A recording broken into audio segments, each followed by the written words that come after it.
We the people want answers.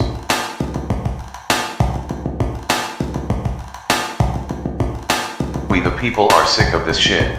We the people are tired of the lies. We the people want answers. My videos don't necessarily promote one religion. My views and opinions aren't meant to change the minds, opinions, or beliefs of others. Watch with an open mind. Copyright disclaimer. Under Section 107 of the Copyright Act of 1976, allowances made for fair use for purposes such as criticism, comment, news reporting, teaching, scholarship, education, entertainment, and research. Fair use is a use permitted by copyright statute that might otherwise be infringing. All rights and credit go directly to its rightful owners. No copyright infringement is intended. We continue to uncover the profound wisdom within the timeless scriptures. Take care, and God bless. Hello friends, welcome to my channel. In my last video, we started reading the U.S. Constitution. In this video, we continue with part 2. Now let's read the Constitution together. Preamble to the Constitution. We the people of the United States, in order to form a more perfect union, establish justice, ensure domestic tranquility, provide for the common defense, promote the general welfare, and secure the blessings of liberty to ourselves and our posterity, do ordain and establish this Constitution for the United States of America. Articlei. All legislative powers herein granted shall be vested in a Congress of the United States, which shall consist of a Senate and House of Representatives. Section 1. The House of Representatives shall be composed of members chosen every second year by the people of the several states, and the electors in each state shall have the qualifications requisite for electors of the most numerous branch of the state legislature. No person shall be a representative who shall not have attained to the age of 25 years and been 7 years a citizen of the United States, and who shall not, when elected, be an inhabitant of that state in which he shall be chosen. Representatives and direct taxes shall be apportioned among the several states which may be included within this union, according to their respective numbers, which shall be determined by adding to the whole number of free persons, including those bound to service, for a term of years, and excluding Indians not taxed, 3/5 of all other persons.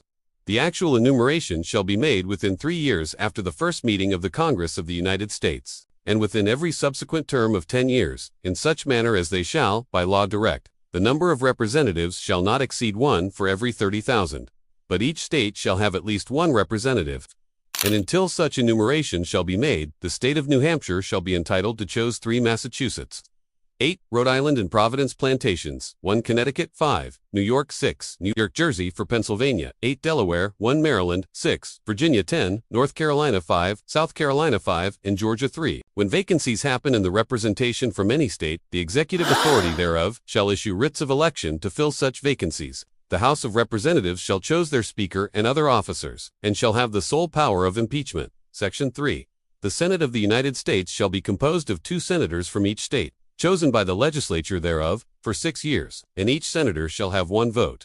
Immediately after they shall be assembled in consequence of the first election, they shall be divided as equally as may be into 3 classes. The seats of the senators of the first class shall be vacated at the expiration of the second year, of the second class at the expiration of the 4th year, and of the third class at the expiration of the 6th year, so that 1/3 may be chosen every second year. And if vacancies happen by resignation, or otherwise, during the recess of the legislature of any state, the executive thereof may make temporary appointments until the next meeting of the legislature, which shall then fill such vacancies. No person shall be a senator who shall not have attained to the age of 30 years and been 9 years a citizen of the United States, and who shall not, when elected, be an inhabitant of that state for which he shall be chosen. The Vice President of the United States shall be President of the Senate, but shall have no vote unless they be equally divided. The Senate shall choose their other officers, and also a President pro tempore, in the absence of the Vice President, or when he shall exercise the office of President of the United States. The Senate shall have the sole power to try all impeachments.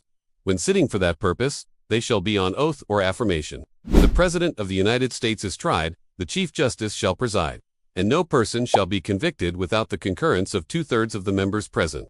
Judgment in cases of impeachment shall not extend further than to removal from office and disqualification to hold and enjoy any office of honor, trust, or profit under the United States. But the party convicted shall nevertheless be liable and subject to indictment, trial, judgment, and punishment. According to law, Section 4, the times, places, and manner of holding elections for senators and representatives shall be prescribed in each state by the legislature thereof. but the Congress may at any time, by law, make or alter such regulations, except as to the places of choosing senators. The Congress shall assemble at least once in every year, and such meetings shall be on the first Monday in December, unless they shall by law appoint a different day. Section 5. Each House shall be the judge of the elections, returns and qualifications of its own members, and a majority of each shall constitute a quorum to do business.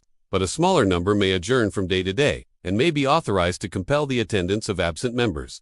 In such manner, and under such penalties as each House may provide, each House may determine the rules of its proceedings, punish its members for disorderly behavior, and, with the concurrence of 2/3, expel a member. Each House shall keep a journal of its proceedings, and from time to time publish the same, excepting such parts as may, in their judgment, require secrecy. And the yeas and nays of the members of either House on any question shall, at the desire of 1/5 of those present, be entered on the journal. Neither House, during the session of Congress, shall, without the consent of the other, adjourn for more than 3 days, nor to any other place than that in which the two Houses shall be sitting. So let us take a short break here and talk about some of the interesting points in Article 1. First of all, the article establishes a bicameral legislature called Congress.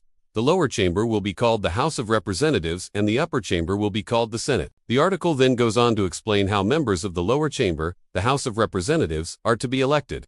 In short, representatives are to be elected every 2 years by the people of the several states.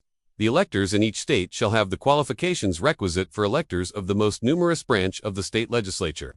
This means that the right to vote for representatives will be extended only to those who had the right to vote for the most numerous branch of the state legislature. This was a way to ensure that the people who would be electing the representatives were also qualified to elect state legislators, thereby ensuring that they were sufficiently informed and invested in the political process. The article then outlines the requirements for becoming a representative. To be a representative, one must be at least 25 years old, have been a citizen of the United States for at least 7 years, and must reside in the state he is elected to represent. It should be noted here that although representatives are to be elected every 2 years, their terms are not fixed. Rather, each representative serves until his successor is elected and qualified.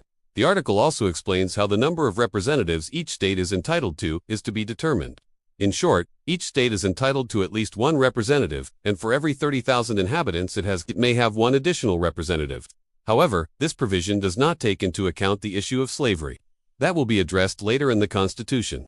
Next, the article turns to the Senate. It provides that each state shall be entitled to 2 senators, who shall be chosen by the legislature of that state for 6 years. 1/3 of the seats in the Senate will be up for election every 2 years, and each senator represents his state equally. That is, each senator has 1 vote.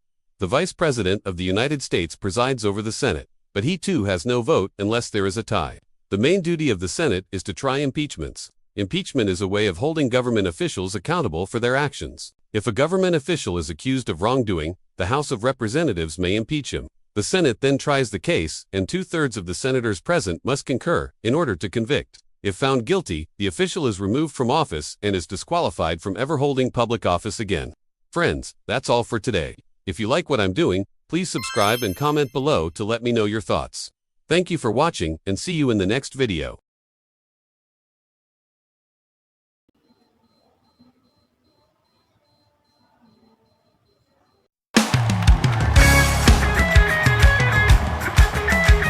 Come on, put your hands together.